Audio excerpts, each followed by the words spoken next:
Hello and welcome to the Path of Exile patch 0.10.5 patch overview. Today we'll be discussing some new support skills, some changes to existing skills, various bug fixes, and more. As things stand currently, melee characters tend to have a rough time as they get into higher difficulty levels, to where they just don't really want to be in melee range, but because they are melee-based characters, they have to be. Now, I think ideally a lot of players would have preferred some additional defensive options for melee characters, but the new support gems are more offensive-oriented, but a good offense is in itself a good defense, so these new skill gems should hopefully help with that.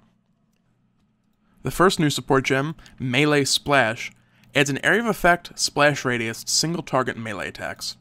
These are attacks such as Dual Strike, Glacial Hammer, Heavy Strike. By linking any of those single target abilities to Melee Splash, you will cause them to do area of effect damage within a small area. Melee Splash is given as a quest reward for Sharp and Cruel in Normal Difficulty Act 2 for killing the Weaver in the Weaver's Chamber, for the Templar, Marauder, Duelist, Shadow, and Ranger. Witches are able to receive it as a quest reward in Cruel Difficulty for Sever the Right Hand, which is killing General Gravicius in Act 3. The second new support gem, Multi-Strike, is a strength dexterity support gem that causes you to quickly attack 3 times with a melee attack. New targets are selected for subsequent attacks if available. This will simply cause you to use an ability 3 times as opposed to the normal 1. Depending on the mana modifier of this support gem, this could be a potentially really powerful ability, allowing you to attack multiple times with one use of the ability. But if the mana cost doesn't quite level out, it might not be worth using. We'll have to see what the exact numbers for that end up being in-game. Multi-Strike is currently only a dropped support gem, so you will have to kill enemies or trade another player to acquire it.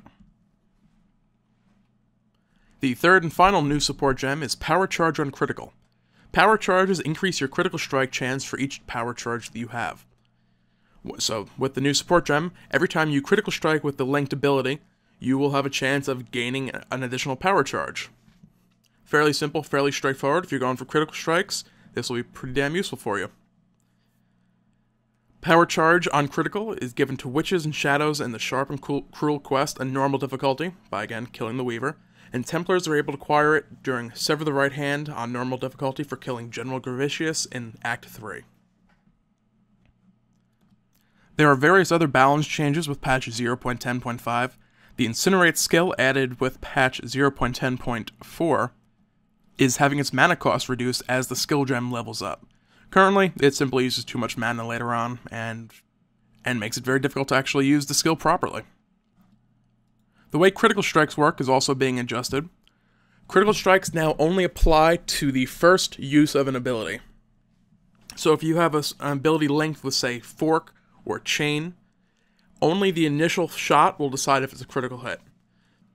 So if you fire, say, Split Arrow linked to Fork, the initial arrow that you fire as a character is, if it's a critical hit, the forked arrows will also be criticals. If you don't get a critical, those forked arrows will not be a critical. There is no role for those forked arrows to be a critical strike anymore.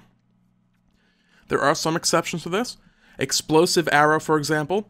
The initial arrow hit will have a chance to be a critical, and then the subsequent explosion a few seconds later, or when the mob dies, will have a second roll for a critical hit, which is separate from the actual hit itself. Silver Branches are being adjusted to only grant a +1 to bow skills. Existing Silver Branches will continue to have their +2 to bow skills unless they have a Divine Orb used on them, in which case they will be adjusted down to a +1. So anyone who currently owns a Silver Branch will have a legacy item that can no longer be acquired.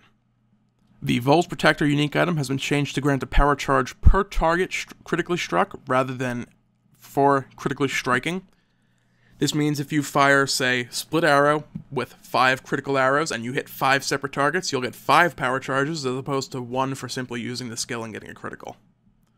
A change has also been made to the Cemetery map that increases the distance between the waypoints and the first groups of monsters, making the warp into that area a little bit safer. The Slums area has also been modified so that it's easier to find objectives and is less circular. Other changes in patch 0.10.5 include changes to how auras display on characters. The main player will see the full aura effect, while players affected by that aura will only display partial effects of that aura. Various dual-wield weapon combinations now have animation effects when used on shadows. The burning effect has been improved visually. Elemental damage effects on hit will now only apply a single type, which will default to the highest damage amount of the given damages. So if you do fire, cold, and lightning damage, but you do more cold, cold will display. In the event of ties, chaos overrides fire, which overrides cold, which will override lightning.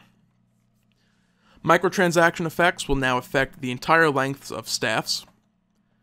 Various monsters have new sound effects. In Act 2, the waypoints in the Western Forest, pools and streams, and Broken Bridge have been adjusted to be further away from the bandit camps to prevent players from easily farming those named mobs. And changes have been made to passive skill books to allow for control clicking to learn the skill from the loot window, as well as some bug fixes related to taking those skill books into different acts. Various other changes to patch 0.10.5 include new unique items, 2 of which were designed by Diamond supporters, various performance improvements, and a number of smaller bug fixes. To read the full list of changes, be sure to check out the patch notes linked in the description below. Patch 0.10.5 is due to be released on Monday, April 8th, 2013, so be on the lookout for it. Thanks for watching the Path of Exile patch 0.10.5 patch overview. Feel free to comment, rate, and/or subscribe, and have a great day.